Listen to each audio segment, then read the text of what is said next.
Good morning, everybody. Good morning to you all. Greg Angello here with you on a steamy Tuesday morning. It is June 24th, folks. I mean, I think the last time we were talking, we're just right in June, and now we're heading out of June and getting into the July, and summertime is cranking. I mean, everywhere. So hope you all doing well. Got my cafe with myself right now, and hope you all doing well. A lot of stuff going on. We all know a lot of stuff going on. The issue is how do you keep it all together? How you stay focused, and how you not get all freakazoid and worrying about everything and what's going to happen and what's not going to happen and all of that. Right? It's what can you contain in the realm of your own life to keep it, like in a container, not letting it boil out, not letting it all start to overflow. It's like the pot, in the water in the pot, right? It's all kind of contained until it gets a little overheated and starts bubbling and starts coming out the sides and all over the place and making a mess. So, what is happening, at least from what else has been going on with me? So, I talked about on another Planet One Radio message podcast that I'm making a change from what I was doing, and I am going to be talking about, for those of you who are in W-2 spaces and self-employed people, there is a huge difference. I have to tell you. And those of us that have been in 1099 self-employed and then maybe gone back into W-2, maybe it's a W-2 commission position. Those are really, really tough. I got to tell you, they're really, really tough. You are making money on your own efforts and your own value, and yet you have to be subject to the company's control and what they want you to do, what they want you to say, and when you can come in and when you can leave and when you can't. It's tough. Really, really tough. I don't know who created this environment of merging a W-2, which is, being subject to master, servant, slave is really what it is in old legal terms. If you're going way back to the 1800s or 1900s, the master servant law of employment law, but that's basically what it is. You are a servant to the master, who's your employer, and if you don't do what they tell you to do or act a certain way and all of that, they can fire you, right? Because it's basically you're an at-will employee now, which means what? That means that you can terminate at any time you want. Say it ain't working out, it's time to go. But the question is if you're not enjoying what it is that you're doing, and you've been in that environment for a very long time, and like, why are you putting up with it? Why are you doing it? Is it you're doing it because of financial reasons? Are you doing it because of comfort? Are you doing it because it's, you have a schedule, you know exactly where you need to go, those sort of things. And that's why many people, even in a commission sales position in W-2, will go into that because they have a pretty much a strict format. This is the days I work, these are the hours I work, and I know when to get up and I know when to go to bed, all those sort of things. Is that what life is really about? That's one of the things you're going to have to question yourself. And so I've experienced all of that, people. I've experienced working for employers for many years. I've experienced being self-employed. I've experienced a W-2 commission sales position. Some of it wasn't too bad. One was kind of like, you people are freaking nuts. Think you can talk to people like this and act this way and use this type of language and all of that. I mean, I just don't know how people can get away with stuff like that today. I really don't. It's just insane. And you're like, yeah, really. I mean, I can't. People can really talk like that and use F-bombs in management meetings and sales meetings and stuff like that. It's totally insane. It just shows the arrogance of man, quite frankly, that they can pretty much do and say whatever they want because you're under their control. So that's my introduction. That's my introduction this morning. So the other thing that is going on with me, and I don't really come out and tell you physically or problems I really have, that sort of thing, but will let you know that I was diagnosed with with shingles. There it is. I put it out there. Didn't really know much about it. Knew a little bit about it, but um, I had an issue going on not too long ago. I had some weird feeling in my ear, like an earache was going on, and the side of my face, on the right side of my face, was feeling kind of weird, kind of numb. And I kind of thought I had like maybe some acne, especially like at my age, at going to be 63. It's not uncommon, especially for us Italians, with our olive oil skin, to get a zit every now and then. But they just kind of like forming. So I went to the doctor, saw my doc, and he's like, he saw me, he's like, yeah, I think it's shingles. So I'm like, oh, so what is that all about? And he's like, well, it's a good thing. When did it start? And we got to take care of it early. So it's probably been about 4 days. I'm probably at the end of it now, and I feel pretty much like back to normal. To the most part, my ear is just hurting me just a little bit, but I've done some research on it. Maybe people, maybe you've actually had it before. It really is those that are, I guess, 50 or over, or probably more so 60 or over, can be susceptible to it, because it is basically a dormant virus. So I remember someone in my family had it many years ago, when she was someone of my elderly person in my family who had it on their back. It's very, very painful.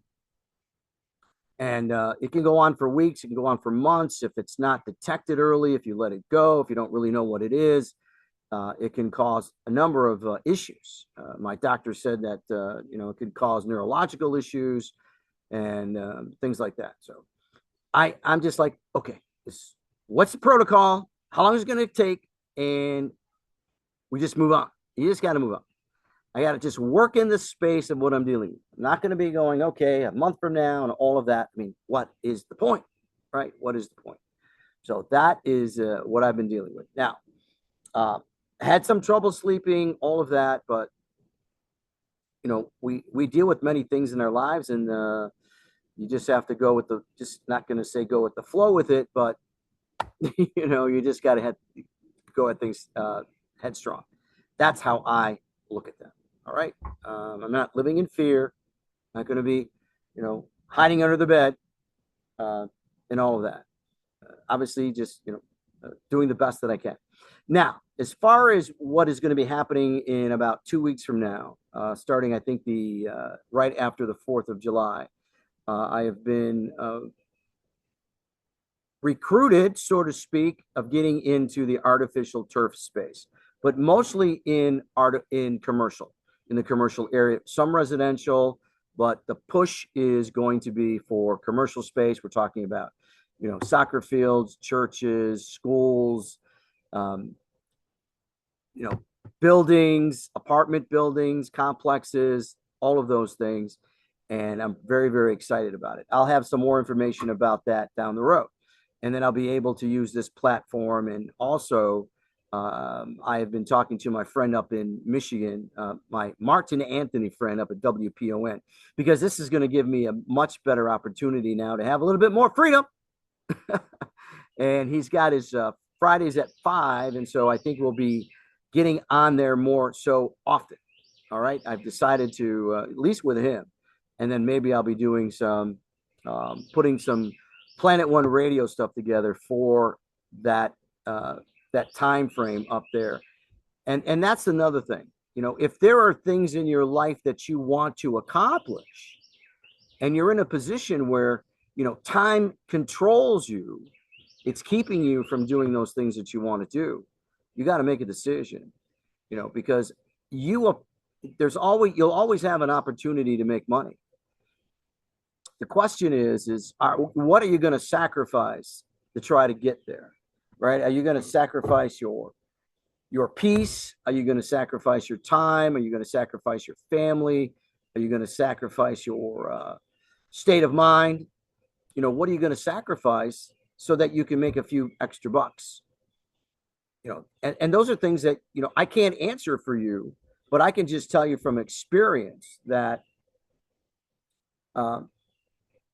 when you have an opportunity to have more freedom to make more money, then you're going to make more money.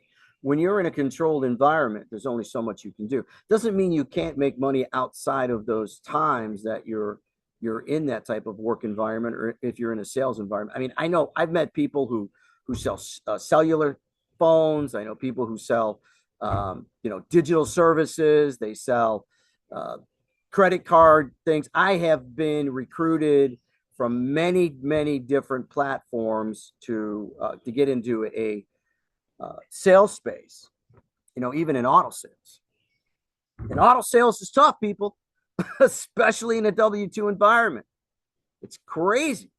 I empathize with those people who have to put up with that, especially if you're working with an environment in a dealership that is, only run by one owner, and they don't have much cash flow. I mean, you got to sell it. You got to sell every minute, and it's really tough. The pressure is incredible, and some people do it.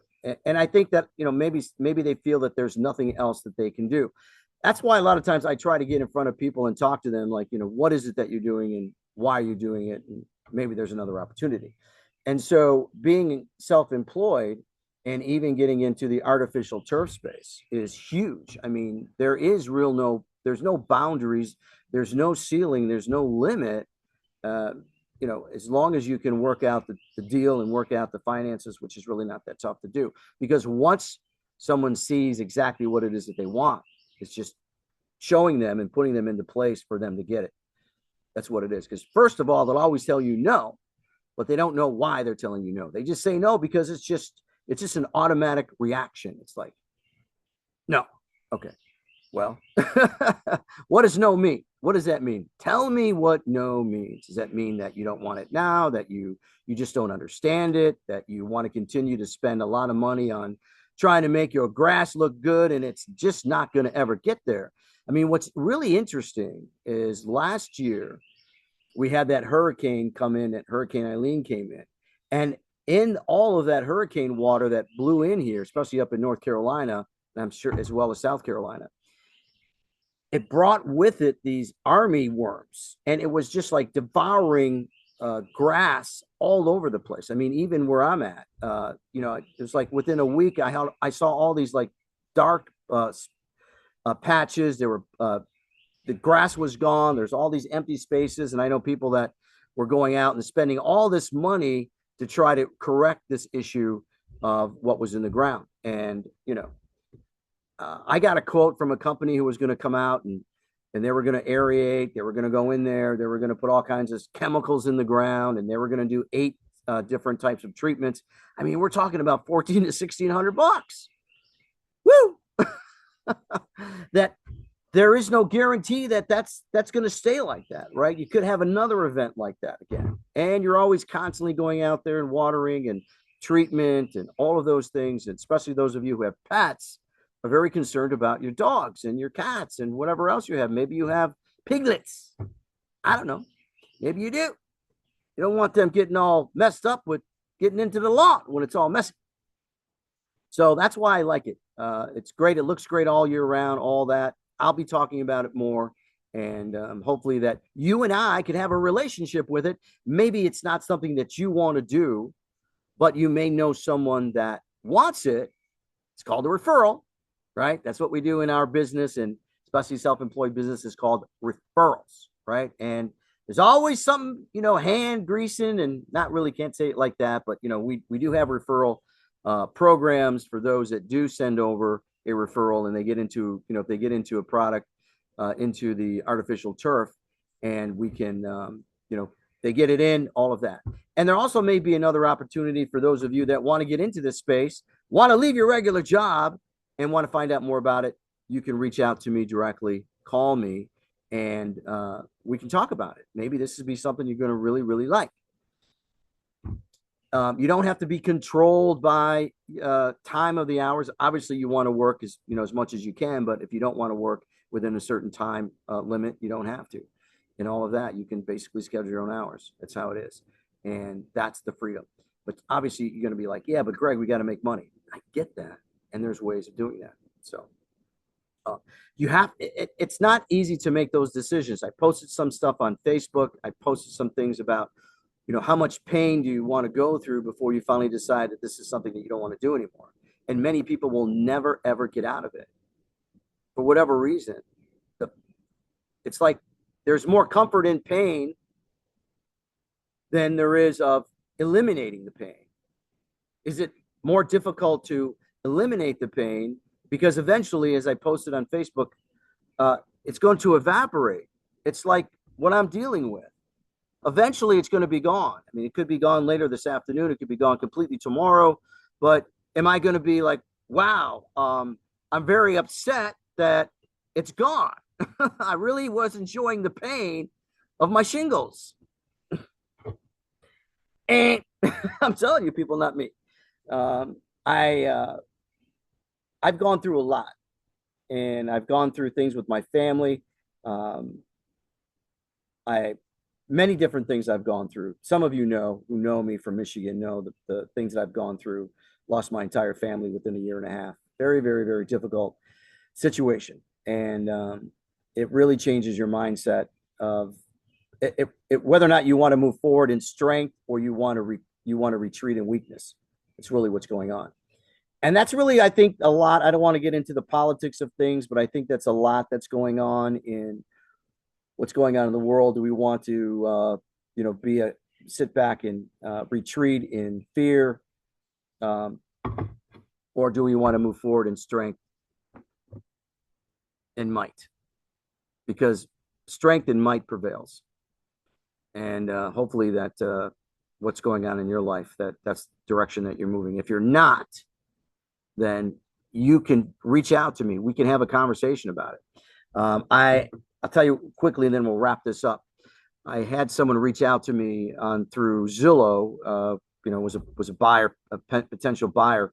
It turned, and he sending me all these messages.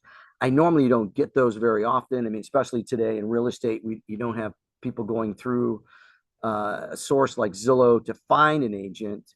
Most people know one, or they're already, they just go on Zillow and one will be connected to them. I'm not in that realm like that. That was someone had reached out to me through that platform, but we started to engaging and really talking about other things besides real estate. I had to tell them, what I do and what I don't do, but this person is was been on Wall Street in New York for many years, and he's in the crypto space. And then he was telling me that he has challenges about directions of things that he wants to do in his life. And this is someone who's doing very, very well. And he's been coming to me, talking to me about how to move forward in his mind and making decisions and being more productive in his life, and obstacles and things that are stopping him from doing that. A lot of it had to do from the environment that he was brought up in. Now, how did that all come about? It's a good question. I started asking him questions. That's what it is. You got to start pulling back those layers to find out what's going down in there, because there's always something else down at the surface that you got to look at and see what's happening. All right, that's it. I'm gonna have a sip of my coffee that I've held back during this whole little conversation, and we will be seeing you. I'll be working on doing a podcast. John C. up in Canada has been doing a lot up there with his work and stuff like that, and his time and everything else. But we do appreciate you. We do appreciate you, and especially the kindness that you have afforded me on Facebook and all of that. We appreciate you. And I always try to be as civil as I can. That's how I am. If you need anything, reach out to me, and we can have a chit chat. All right. So that's it. That's all I got. Appreciate you all. Talk to you soon.